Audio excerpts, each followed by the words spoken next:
Salut à tous, j'espère que vous allez bien. Nous en sommes sur la vidéo sur les postes de travail et appareils mobiles.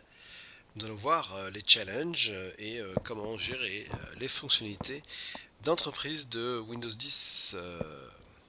C'est parti, les kikis. Alors, nous allons voir les challenges, les fonctionnalités d'entreprise et propres à Windows 10 Entreprise. Qu'est-ce que nous propose cette version Windows 10 Entreprise? Alors ici vous avez une liste de challenges que je trouve importants qui font qu'aujourd'hui Windows 10 doit être géré d'une façon bien spécifique. Alors, quand on parle de Windows 10, on parle de périphériques mobiles, sont souvent connectés à des réseaux non sécurisés et ouverts à tous. Un autre challenge qu'on peut avoir, c'est la sauvegarde des données. Quand vous mettez les données sur un laptop, s'il est perdu, c'est embêtant. Les périphériques mobiles peuvent être perdus ou volés. Et il y a une analyse intéressante qui montre les endroits où les portables sont le plus souvent volés.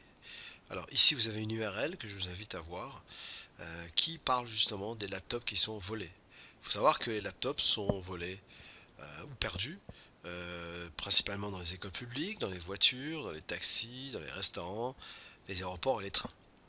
Il y a beaucoup d'autres challenges qu'on peut voir. Je vais vous ouvrir un petit OneNote et on va en parler.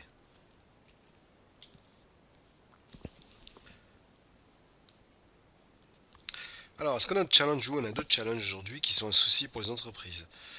Évidemment, le premier challenge, c'est tout ce qui est software update, donc mise à jour. Donc software update. Ça, c'est un challenge, puisqu'il faut que les systèmes soient toujours en update. D'autres challenges, c'est tout ce qui est anti-malware. Aujourd'hui, l'informatique, c'est surtout des anti-malware. Évidemment, antivirus, mais surtout anti-malware. Ensuite, il y a la gestion des applications, des apps. Ça, c'est un challenge aujourd'hui. Et puis, évidemment, le hardware. Tout ça, c'est des challenges que les sociétés ont.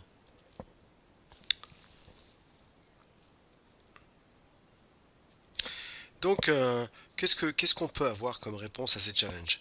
Alors derrière, aujourd'hui, ce qu'on essaie de faire, c'est d'avoir déjà un OS le plus homogène possible.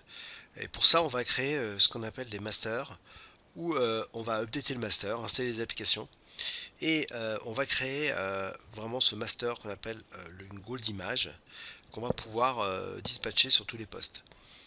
Ensuite, il faut simplifier l'inventaire. Plus vous avez de postes, plus vous avez un challenge dans l'inventaire. Au niveau de l'inventaire, vous avez des logiciels comme System Center Configuration Manager, on en a la version 2012 R2 qui s'occupe justement de faire tout ce qui est inventaire.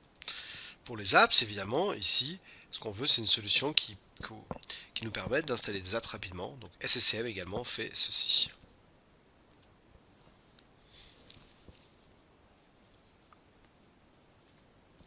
Pour les autres challenges qu'on vient de voir dans le PowerPoint, on a des solutions. Alors, comment est-ce que les sociétés vont pouvoir accéder à leurs données? Donc, accéder aux, aux data, aux données. Alors évidemment, la solution qu'on a, c'est avoir un VPN. VPN, ça permet de sécuriser. Et si vous avez des postes purement Windows connectés à domaine, on essaye de mettre en place du Direct Access. Donc, Direct Access. Le Direct Access étant une solution qui permet d'éviter d'avoir des clients VPN et vous êtes toujours connecté à votre réseau. Ensuite, il nous faut des solutions pour gérer justement vos devices. Aujourd'hui, on a de plus en plus de devices. D'avoir des tablettes, c'est tout à fait courant. D'avoir des smartphones, c'est tout à fait courant. D'avoir des ordinateurs qui sont non connectés à un domaine, c'est tout à fait courant. Pour gérer tout ça, il nous faut une solution de Mobile Device Management. Eh bien, il y en a une que vous devez connaître qui s'appelle Intune. Intune de Microsoft, c'est une solution de MDM. Vous en avez d'autres comme par exemple AirWatch, Iron Mobile, etc. etc. Donc ça nous permet de gérer nos appareils. C'est très très intéressant.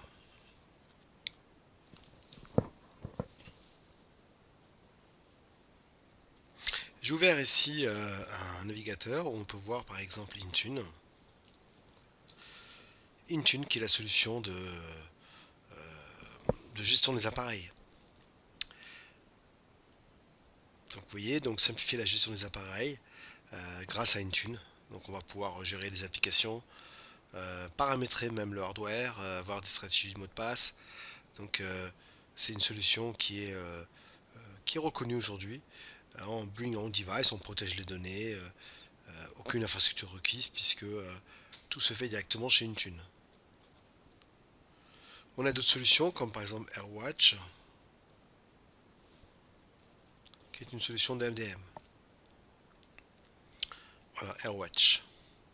Donc pareil, ce sont des solutions de gestion des mobiles qui permet de pouvoir gérer les appareils mobiles.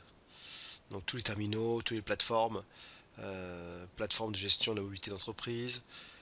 Donc ça c'est notre produit. Et puis nous avons voilà, d'autres solutions sur le marché qui nous permettent de gérer les mobiles.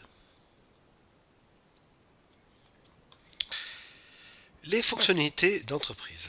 Alors, nous allons voir maintenant ce que propose les fonctionnalités qui sont intéressantes et puis surtout nous allons voir ce que nous propose Windows 10 au niveau fonctionnalité juste après.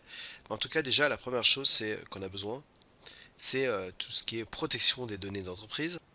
Donc la première chose que nous avons dans les fonctions d'entreprise c'est évidemment la protection des données, la sécurité renforcée avec des solutions comme avec Windows Hello et Passport, Windows Hello qui est un système de biométrie. La protection des données grâce au Device Guard, on va pouvoir protéger les données. La gestion des machines avec des solutions MDM, et puis on va pouvoir gérer avec Azure Active Directory. Le déploiement du système optimisé et meilleure productivité. Donc ça c'est des choses importantes de gestion des fonctionnalités d'entreprise. Alors, on va voir ce que nous propose Windows 10 Entreprise. Donc ici, on va essayer de faire un petit descriptif de toutes ces fonctionnalités que nous propose Windows 10 Entreprise. Donc on a plusieurs technologies. La première technologie qui est intéressante, on en a parlé un petit peu tout à l'heure, je vous en parle un petit peu plus ici, c'est le Direct Access. Le Direct Access que vous avez dans Windows 10 Entreprise. Alors Direct Access, pour votre info, ça ne fonctionne déjà que pour un poste qui est connecté à un domaine. Et ça marche que pour Windows. Donc c'est depuis la version 8.1, même 8 avant, mais disons qu'on va parler de version récente. Donc c'est simple, c'est que dans votre réseau, dans votre DMZ, donc là c'est le réseau privé, vous allez mettre en place un serveur Direct Access avec ici donc du IPv4. Mais il faut savoir que les clients qui vont se connecter à votre réseau d'entreprise, eux, utilisent que d'IPv6, parce que Direct Access c'est une solution IPv6. Et l'avantage de Direct Access, c'est que automatiquement, Direct Access va voir que vous n'êtes pas connecté, que votre poste n'est pas connecté dans le réseau ici. Il est à l'extérieur et automatiquement, il va être attribué une adresse de type 2002 quelque chose, donc c'est une IPv6, et vous allez être connecté directement au réseau d'entreprise et accéder à aux données confidentielles. Donc pas de client VPN, technologie Direct Access, très intéressante pour pouvoir se connecter à distance sur des postes de travail. Nous avons une autre technologie qui s'appelle Windows to Go. Windows to Go. Windows to Go, c'est la possibilité d'avoir une clé USB, et on va la rendre bootable. Et dessus, automatiquement, Windows 10 sera installé. Donc ça veut dire que finalement, c'est un live OS. Vous bootez directement à partir d'une clé USB, et donc il n'y a pas besoin du disque dur de la machine. Donc ça c'est très intéressant. Ensuite, on a une fonctionnalité qui s'appelle App Locker. App Locker, c'est pour bloquer des applications qui seraient installées sur un poste ou bloquer l'installation d'applications. On a également le Branch Cache. Donc ça, c'est un peu comme du Riverbird, c'est-à-dire que vous avez, on imagine ici un file server avec le file server, et puis on va mettre un share, on va l'appeler share 1. Et puis imaginons que vous avez une connexion ici vers une filiale, donc là il y a des postes de travail à distance, et puis là on va dire que c'est une connexion lente. Eh bien les fichiers qui sont ici, on va les cacher directement, soit sur des postes de travail, soit sur un serveur branch cache. L'avantage évidemment c'est d'avoir un temps, un temps d'exécution beaucoup plus rapide, hein, d'accès. Donc ça c'est du branch cache. On va pouvoir également modifier l'apparence du start screen, hein. Donc, start screen. Donc ça c'est quelque chose qu'on peut faire avec la version Enterprise, hein, donc l'écran de démarrage. On va avoir le BitLocker qui permet de crypter tout le disque. On va avoir la possibilité d'être dans un domaine évidemment. Qu'est-ce qu'on va avoir d'autre? Alors je vous ai chargé ici une feuille, hein, avec une URL avec justement Windows 10 Entreprise. Donc Windows Hello, donc on a vu, qui est une solution d'authentification à deux facteurs, simple à déployer, accessible avec un code PIN ou Windows Hello.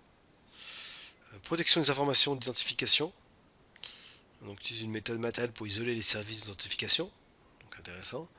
Démarrage sécurisé, donc ça veut dire que ça empêche un logiciel malveillant de se mettre dans le secteur de boot. Protection des données d'entreprise. Protection des informations d'identification. Device Guard, qui permet de garder la maîtrise de votre environnement, qui empêche des logiciels malveillants de s'installer. Le menu démarrer qu'on va pouvoir, bon, évidemment, ça vous le connaissez, le Microsoft Edge, IE 11. Nous allons avoir en plus après provisionnement dynamique.